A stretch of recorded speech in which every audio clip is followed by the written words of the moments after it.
Want to reset Instagram algorithm but don't know how? Hi everyone, welcome back to Online Help Guide. In this video, I'll show you some quick and easy steps on how to reset Instagram algorithm. So without any further ado, let's get started.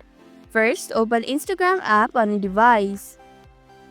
Then tap on your profile from the bottom right corner of your screen. After that, click on the three horizontal lines at the top right corner of your screen. Now scroll down to What You See section. Click on the Suggested Content button. Select the Reset Suggested Content option. Click on the Next button. Now click on the Reset Suggested Content button. If you are sure that you want to reset the algorithm, tap on the Reset Suggested Content button. And that's how you can reset Instagram algorithm.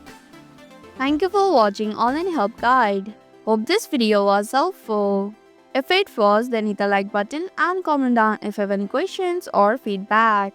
Also, if you're new to our channel, subscribe and hit the bell icon so that you don't miss upcoming videos.